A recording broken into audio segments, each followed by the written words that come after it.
Earlier in the year, my wife Barbara and I, we took our second daughter to begin her second year at university, you see, where she's doing the studying thing, you know.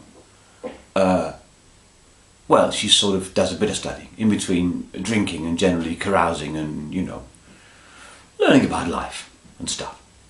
Anyway, as part of her second year experience, you see, she had to move out of student accommodation and find her own place to live, you see. So she got a friend, you know, and went with her friend, look around, whatever, and you couldn't find anything. So she said to us, you know, can you find me somewhere to live, you see? Bloody inconvenient. Anyway, so Barbara and I went round, you know, the estate agents, you see, in the student area of the city, you see. And, you know, we went in there, we said, you know, we're looking for, you know, a flat for 2 students, you know, in the student area, you see. Anyway, so the estate agent says, we haven't got any flats. And I said, really? That's strange. There's lots of flats around, blocks and things of flats. He said, oh, no, you don't do flats, no. I said, well, is there anyone else around in the area, you see, who does flats? He said, no. He said, nobody does flats, he said. He said, the word flats has disappeared from the English language, you see. Nobody does flats anymore. I said, really? That's strange. He said, yes. He said, no. He said, we don't do flats, you see. We do luxury apartments. And I said, well, what's the difference? He said, about 30 quid a week. So anyway, so Barbara and I had a conflow about what we were going to do. Anyway, so we agreed reluctantly. We said, okay, can we look at some luxury apartments? And he said, yes, of course. Anyway, so we looked at these luxury apartments, you know. Looked like flats to me. Anyway. So I said, right, okay, can we have a look at this one? Can I actually go and see it, you see? He said, there's no problem, he said. He said, jump in the car, we'll go, you know, right around the corner, you see. So we did that. And we went to see it, you know.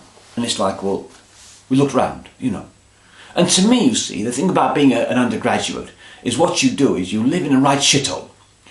That's full of mould and gunk and all sorts of God knows what. On the basis that for the rest of your life you have built up your immune system so you are more protected against the general bacteria of the world, you know. And therefore, if you're a graduate, you are healthier than if you were a sort of non-university person, you know, where you haven't had this exposure to, you know, crud, basically. Anyway, so we looked around this luxury apartment. And, you know, basically it was a right shithole. And we thought, this will do perfectly, thank you very much. So I said, we'll take this flat. He said, no. He said, you can't say flats anymore. You have to say luxury apartments, you see. I said, what's the difference? He said, 30 quid a week. I said, right. So I said, right, we will take this luxury apartment. Thank you.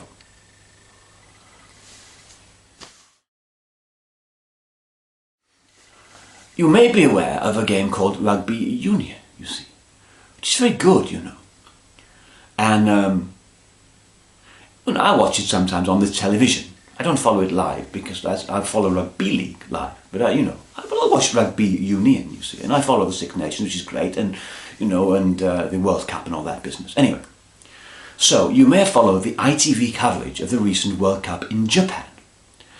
And you have these commentators, you see, who commentate and tell you what's going on.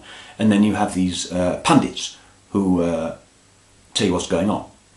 Anyway, so they have these pundits, you know, like Joni Wilkinson, and, you know, the Irish fellow, you know, beardy old rascal. I like him, he's great. And Lawrence, you know, and all that lot. Anyway, in the commentary box is another pundit, you see, who's called David Flatman, you see. Anyway, he goes by the nickname of Flats.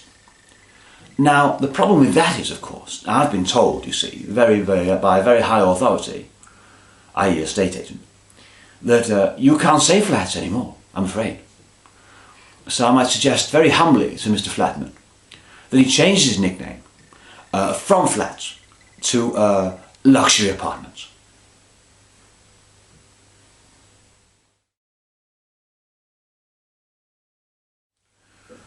The other day I was driving on a journey, you know, know, I do lots of driving on journeys, you see. And I go on the motorways, you see. Now, the thing about the motorways is they're very good, and every now and again you have these service stations, you see, where you can stop off and, you know, amuse yourself and go to the loo and that, you know, buy coffee, stuff like that. Anyway, on the M5 are two of my very favourite service stations. One is called Michael Wood, and I love stopping at Michael Wood because I always go into the newsagent and ask the lady on the till, do you have a copy of In Search of the Trojan Wars, you see? To which she says no. And I then, you know, walk off smirking, you see. And she looks at me in a kind of bewildered way. Anyway, north of Michael Wood is another service station called Hopwood, no relation. And at Hopwood, you see, I walked in there, it's very nice, very pretty, and there's some like leaflets and stuff, you know, telling you what you can do around in the area. And I noticed a wonderful publication that I couldn't resist picking up, you see. And this publication at Hopwood Services, you know, when we're talking sort of southwest of Birmingham, you know, this publication that I discovered was this, you see, which you will notice is lovingly called Burnley Lifestyle Magazine, you see. I couldn't resist this, you see, because I love a bit of lifestyle, you know. I mean, honestly, I just can't get enough lifestyle. And apparently, in this magazine, you see, it tells you all that you can get in Burnley, you see. So if you're a bit short on lifestyle, you just get yourself over to Lancashire, to Burnley, where you can get more lifestyle for your money. And it's full of interesting things, like all the things they do in Burnley, like they cook food, they have schools and that. Even they have Burnley University, a brass band, and all sorts of other interesting stuff. And you can even buy houses. You see on the back cover there's a thing about houses in Burnley. They probably even have luxury apartments, you see. So I thought, how marvellous is this, you see? So I picked it up and I've read it cover to cover. It's brilliant. And I just, you know, because at the end of the day, I love lifestyle. And so does my dog. Lifestyle loving, relaxation reclining hound, you see. So I thought, how marvellous, you see. I might get myself over to Burnley to... Excuse me for 1 minute. What? Yes, I know it's you. Because when you phone me, your name comes up on my phone. It's Nobby Nibbler. Not his real name. What do you want? What do you mean I haven't got a dog called Relaxation, Lifestyle, Loving, Relaxation, Reclining Hound? How very dare you? How very dare you phone up and repress me? Listen, Phyllis. William the Conqueror didn't beat Louis XIV during the Battle of Britain so that I, as a freeborn Englishman, couldn't exercise my right to call my dog anything I like. What do you mean I haven't got a dog? Well, I haven't got a dog, I don't like dogs.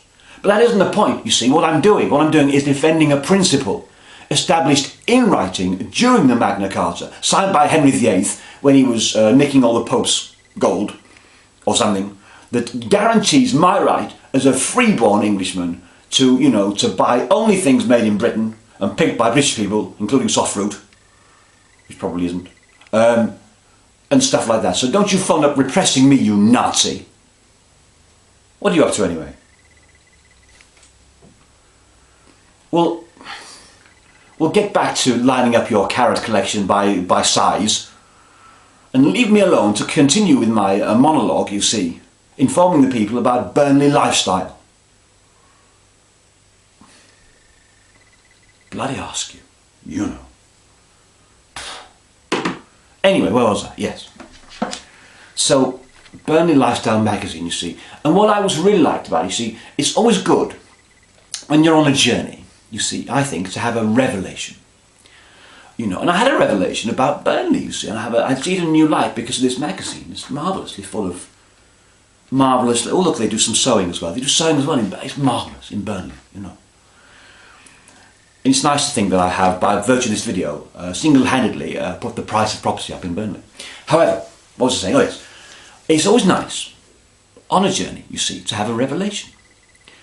A bit like St. Paul, you see. Because what happened was, St. Paul, he was moaching along, you know, to Damascus. And he had a revelation, you see. And he was, you know, and he was there, having his revelation, like, having a revelation. Anyway, some bloke was passing, and he said, oh, St. Paul, he said, "Are you all right, mate? You're having a bit of a turn, you know." And St Paul went, "No, I'm fine. I'm having a revelation, you see." And the fellow went, "Oh yes, I know about that. I've had revelations too," he says. He says, "Well, you know, on this journey, in fact," he said, "I stopped off at Nazareth, you know, and popped into the service station where I picked up this wonderful magazine called Burnley Lifestyle Magazine, and it was a wonderful revelation." So there you are, you see. It must be true.